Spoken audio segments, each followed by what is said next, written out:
किती चॅनलनी ही बातमी दाखवली असेल त्यातल्या बारकाव्यासहित।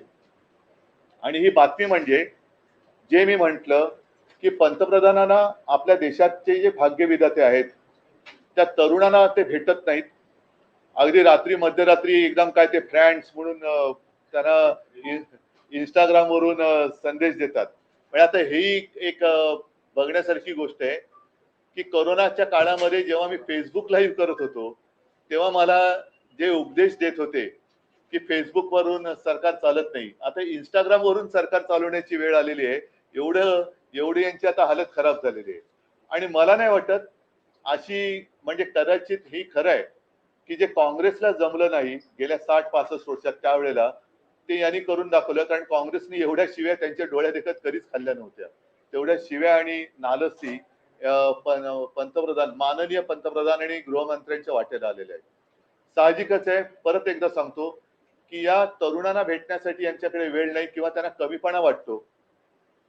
मात्र जे गद्दार शिवसेना चोरून शहासेना ज्यांनी स्थापन केलेली आहे आणि स्वतःला जे शिवसेना म्हणून मिरवत आहेत ते गद्दार काल पंतप्रधानांना जाऊन भेटले। त्यांना भेटायला पंतप्रधानांकडे वेळ आहे। शहासेनेचे प्रमुख शहा काल मुंबईत होते, त्यांचं स्वागत त्यांनी ठेवलेल्या या गद्दारांनी केलं असेलच।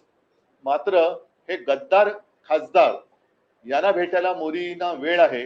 मोदी त्यांना नुसते भेटलेच नाही तर मोदींनी जे काय त्यांना सांगितलं की जसं आपण म्हणतो की स्वामी समर्थांना आपण एक त्यांच्या चरणी लीन होतो, याचं कारण का की संकटाच्या वेळेला आपल्या पाठी कोणीतरी आहे। म्हणून स्वामी समर्थांचं जे वाक्य आहे की भिऊ नकोस मी आहे तुझ्या पाठीशी, तसं आता मोदी नवीन स्वामी झालेत की काय।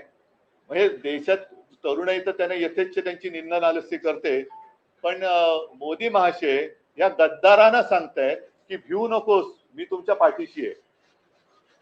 म्हणजे हे एक म्हणजे फार विचित्र आहे।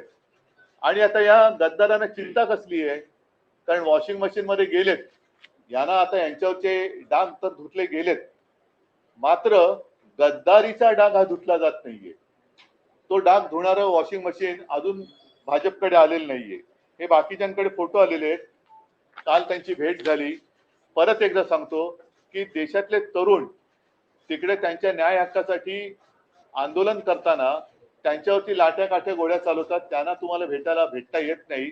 आणि बेशरमपणाने गद्दारांना नुसते भेटत नाही तर मी तुमच्या पाठीशी आहे हे सांगतायत। तर हे वाक्य त्यांनी तरुणांना सांगायला पाहिजे होतं की कशाला तुम्ही घाबरताय, मी तुमच्या पाठीशी आहे, काही काळजी करू नका, मी देशाचा पंतप्रधान आहे, मी तुमचा मोठा भाऊ म्हणा किंवा आजोबा म्हणा काय असेल ते किंवा फ्रेंड्स म्हणा आहे, तो तुम्ही भिवू नका, मी तुमच्या पाठीशी आहे। आता हे जे काही वाक्य आहे हे वाक्य त्यांनी कशासाठी उद्गारलं बरं। ही जर का बंद दाराआडची चर्चा असेल तर बंद दाराआडच्या चर्चेतलं नेमकं हे वाक्य बाहेर आणण्याचं कारण काय की कोणावरती ही कोणाला तुम्ही संदेश देताय। आता ही जी आहे नवभारत मध्ये सुको म्हणजे सुप्रीम कोर्ट की सुनवाई से टेंशन में शिंदे म्हणून तुम्ही भेटलात का यांना। कारण आता आमचा हा पक्ष पुन्हा 6 खासदार फोडून सुद्धा महिना तर झालेला आहे ना। आणि लोकसभा अध्यक्षाने अगदी अपेक्षेप्रमाणे निर्णय दिलेला आहे, पुन्हा कोर्टबाजी वगैरे सुरू होईल। पण कोर्टात सुनावणी सुरू असताना हे गद्दार त्यांना जाऊन भेटण्याचं कारण काय। आणि परत आता हे पण म्हणून मी या पेपर सकट आणले, चिंता करू नका मी तुमच्या पाठीशी। म्हणजे हा संदेश ते कोणाला देत आहेत, कोर्टाला धमकावणी देत आहेत का, धमकावत का हे की मी आहे यांच्या पाठीशी, का अमित शहाना देत आहेत। कारण मागे असं होतं की हे मिंदे जायचे तेव्हा ते त्यांच्या शहासेनेच्या प्रमुखाला भेटायचे। आता शहासेनेच्या प्रमुखाला ते भेटायची त्यांना गरज नाही, कारण त्यांचा आता बहुतेक बॉस बदललाय, आता ते थेट मोदींना भेटतात। आणि विशेष म्हणजे शहा इकडे असताना ते मोदींना भेटतात।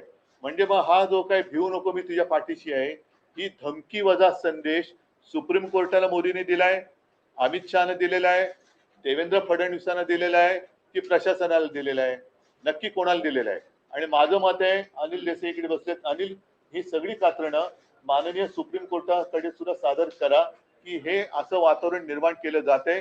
आम्ही तुमच्यावरती विश्वास ठेवलेला आहे. तुम्ही लोकशाहीचे रक्षक आहात आणि मला असं वाटतं की ही लढाई जी आहे ती आता केवळ शिवसेनापुरती मर्यादित राहिलेली नाही. आता हा जो काही गद्दारीचा व्हायरस आहे, हा व्हायरस संपूर्ण देशात पसरलेला आहे आणि कदाचित मोदींनी हा संदेश इतर पक्षातल्या होऊ शकणाऱ्या गद्दारांना पण दिलाय का, की तुम्ही काळजी करू नका, गद्दारी करा, आमच्याकडे या, मी तुमच्या पाठीशी आहे, बघूया तुमचा आपका बाल भी नहीं बाका होगा, मैं देखता हूं. तर असा हा संदेश किंवा ही धमकी मोदींनी कोणाला नक्की दिले? सुप्रीम कोर्टाला दिले, अमित शहाना दिले, देवेंद्रना दिले, प्रशासनाने दिले का हा संदेश इतर पक्षातल्या गद्दार होऊ शकणाऱ्या खासदारांना दिले की तुम्ही गद्दारी करा, मी तुमच्या पाठीशी आहे. तर याचा खुलासा झाला पाहिजे. आणि जे मी म्हटलं की ही लढाई ही केवळ आता शिवसेनेपुरती मर्यादित राहिलेली नाही, तर गद्दारीचा व्हायरस हा लोकशाहीचा जीव घेतोय. तर लोकशाही बद्दल प्रेम असणारे, संविधानाबद्दल प्रेम असणारे जे देशभक्त आहेत, त्या तमाम काश्मीर पासून कन्याकुमारी पर्यंतच्या तमाम देशभक्तांना मी आवाहन करतोय की तुम्ही आता ही लढाई आपण सगळ्यांनी मिळून एकत्रित लढण्याची गरज आहे. देशाचं संविधान आणि देशाची लोकशाही वाचवण्याचं कर्तव्य हे आपल्याला करावं लागणार. देशातला तरुण तर त्याचं तर आता माथं भडकलंय, त्यांच्याबरोबर आता यांनी कितीही प्रयत्न केला तरी ते त्यांचं प्रवचन ऐकायला तयार नाहीत. आणि म्हणून एकदा सांगतो की ही गोष्ट गंभीर आहे, ही आम्ही सर्वोच्च न्यायालयाच्या निदर्शनास नक्की आणून देणार आहे. पण मोदींनी सांगायला पाहिजे की हा धमकी वजा संदेश तुम्ही नेमका कोणाला दिलाय आणि गद्दारांना आता नेमकं भय कसलंय. वॉशिंग मध्ये धुवून घेतल्यानंतर सुद्धा तुम्ही पुन्हा का घाबरून तुमची पळापळ का होते, का शेपट्या घालून तुम्ही मोदींकडे जाताय. तर ह्याचा खुलासा व्हायला पाहिजे.